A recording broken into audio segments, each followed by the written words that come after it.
13.15 is here, and there are a bunch of new builds you're going to want to try this patch. There's a new Bruiser build seeing a ton of success on Graves right now, while this Sleeper Nefiri setup is making her even more broken than she already is. And just before we get into it, if you want to improve fast and get the rank you've always wanted, then go to SkillCapped.com. Stop wasting your time grinding thousands of games only to see no progress. With SkillCapped, you'll uncover the secrets to climbing ranks fast that only take a few minutes to learn and can be immediately applied in your next game. The best part is it's completely risk-free to try, as you're kept safe with our rank up insurance. If you don't significantly improve while actively using SkillCapped, then you get your money back, no questions asked. So what are you waiting for? Get the rank you always wanted by clicking the link in the description below. Alright, now back to the video, starting with a couple of top lane builds. The recent changes to Aatrox, where his Q-AD ratio got buffed, has brought forth a new AD-heavy offensive setup. Even though Aatrox Q is slightly nerfed this patch, this build will continue to remain a great option. Rush item is going to be Duskblade, and then you transition into Serylda's Grudge second. The armor pen from this setup is completely insane, and it allows for Aatrox to one-shot squishies if he can hit all his Qs. Since Duskblade deals 20% more damage when the enemy is below 30% health, Aatrox's third Q is going to act almost like an execute with this build. Third item really depends on the game, but Black Cleaver and Edge of Night are both solid options. Rune Page will be standard stuff with Conqueror, Triumph, Tenacity, and Last Stand, followed by Second Wind and Revitalize for secondaries. A new core build has started popping up on Urgot that provides him with much greater teamfight power. Rush item is going to be Black Cleaver, and then you transition right into a Sterix Gauge second. Usually Sterix is not purchased on most champions until 3rd or 4th, but with the buffs it received last patch, is performing really well on Urgot in the second slot. The shield from Sterix is great, but a lot of players probably forget you're also granted 30% tenacity for 8 seconds when the passive pops. This is massive for a champion like Urgot, who lacks super strong mobility, so being more immune to CC makes his teamfight presence so much better. The alternative second item that most Urgot players run is Titanic Hydra. However, if your win condition doesn't revolve around split pushing, then going Sterix instead is a great option now. In games where you get ahead early game, your team is also ahead, and you're just looking to close the game out by grouping, definitely go for Sterix over Titanic. The Rune Page to run is press the attack with Triumph, Tenacity, and Last Stand, roll with Bone Plating and Overgrowth for secondaries. Graves is in a really great spot for solo queue right now, and his build versatility is absolutely amazing as well. Lethality is by far the most popular, but a Bruiser setup has started to gain a lot of attention over the past patch. Trinity Force Rush into Black Cleaver second and Sterix third is the 3-item core. It makes a ton of sense as to why this build is seeing massive success on Graves, because he has one of the highest base ADs for any champion in the game at 68. If you're unaware, both Trinity Force and Sterix have passives that scale off your champion's base AD.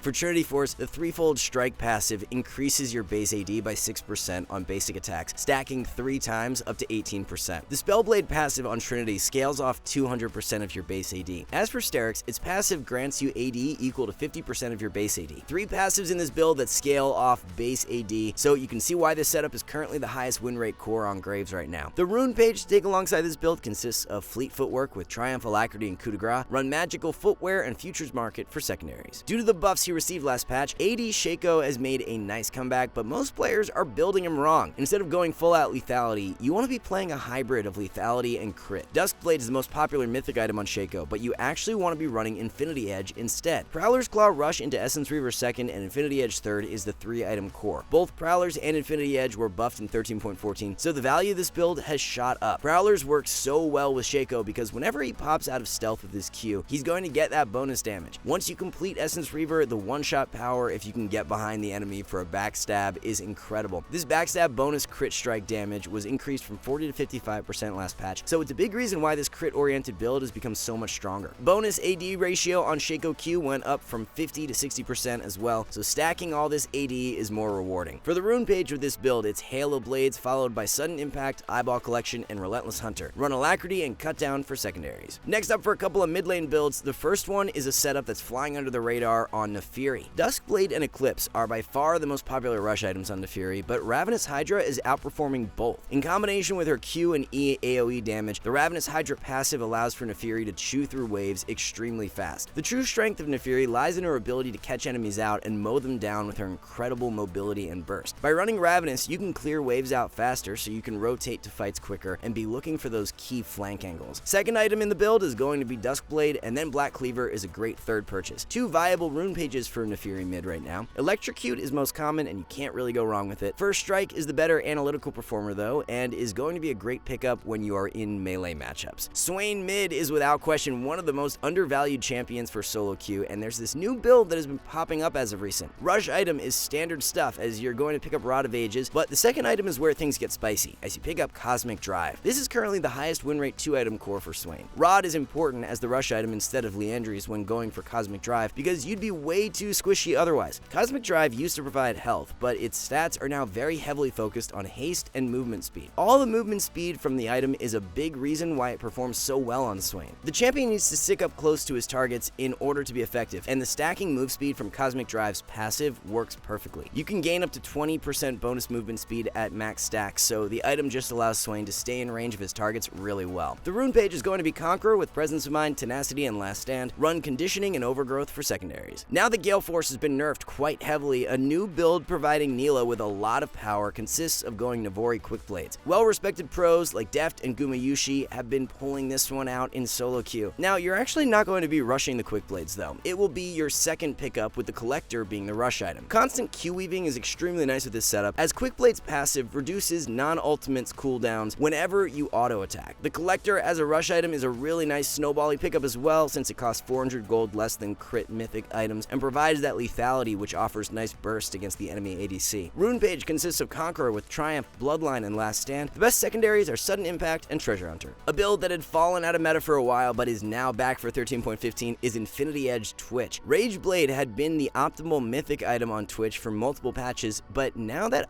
IE has been buffed, it's a great pickup again. You're going to have much more upfront damage with this build to quickly find catch plays when popping out of stealth. Rage Blade takes a while to ramp up, but with the raw crit and AD from Infinity Edge, you're hitting harder right off the bat. After all, this is one of the main draws to picking Twitch in the first place. You almost want to be playing like an assassin, finding catch plays when the enemy squishies are out of position, and Infinity Edge amplifies this power really well. The complete core build to run is a Blade of the Ruined King rush into Hurricane second and Infinity Edge third. Since you're playing for more upfront damage with this build, going for press the attack instead of lethal tempo works really well. This is the exact setup that pro LEC player Crowny has been playing on his Twitch in solo queue. A support champion that fits perfectly into the current meta but is not getting nearly as much attention as she should is Poppy. Pros like Sven and Mickey have been pulling out Poppy support in solo queue and using it as a really great counter to any of the melee engaged supports. With Rel being a highly contested support in meta alongside Rakan, Nautilus, and Thresh, there's no better time to have Poppy in your champion pool for support. Poppy W does an exceptional job at countering these dive champs because as long as she holds onto the spell, there's no way these champs can dive into fights as willingly as they'd like. The build you're going to want to run consists of an Even Shroud rush into Dead Man's Plate second. Aftershock is the Keystone rune with Fonts of Life, Second Wind, and Unflinching. Optimal secondaries are Hex Flash and Biscuits. The priority on this build amongst pro players continues to rise patch after patch, and it's Radiant Virtue Rakan. Currently, Radiant is winning about 2% more than Shurelya's in solo queue. The main draws to Radiant over Shurelya's is that you are much tankier and provide your team with healing in fights. If you're against an enemy comp that is very melee heavy, then it's really a no-brainer to go Radiant over Shurelya's. The active on Shurelya's is going to be most useful in games where you'll need to be hard diving the back line of a heavy ranged comp, but if enemies are melee and they need to come into you, the active is not as necessary. The complete core build to run is Radiant Virtue into Zeke second and Knight's Vow third. Guardian and Glacial have been viable keystones on Rakan for a while, but now that Glacial is nerfed for 13.15, we're going to see a lot more priority shift back onto Guardian. So that wraps up all the builds for this one, but if you want to improve fasting at the rank you've always wanted, then go to SkillCapped.com. With premium courses for every role and skill taught by the best players, SkillCapped is the perfect platform to help take your game to the next level. Take our wave control course. While you wait for your next game to start, you can learn freezing, fast pushing, slow pushing, bouncing waves, the list goes on, all in just a few minutes to maximize your improvement rate. Or maybe you just like seeing your opponent's health go to zero. Then you'll love our trading course. We even have a skill test at the end so you can see how good you really are. Players just like you are leaving 5-star reviews and raving at how helpful they are. That's not all we offer though, as every week we release 10 brand new Smurf commentaries where a challenger player teaches you how to climb out of the exact rank you're stuck in. If you're looking for something more personal instead, then we got you covered with one-on-one coaching from our trained challenger experts. All that seemed too good to be true? Well, don't worry, we're backed by a rank up guarantee. If you don't significantly improve while actively using SkillCapped, then you get your money back, no questions asked. So what are you waiting for? Click the link in the description below and get the rank you've always wanted. Thank y'all so much for watching, good luck in solo queue, and we'll see you in the next one.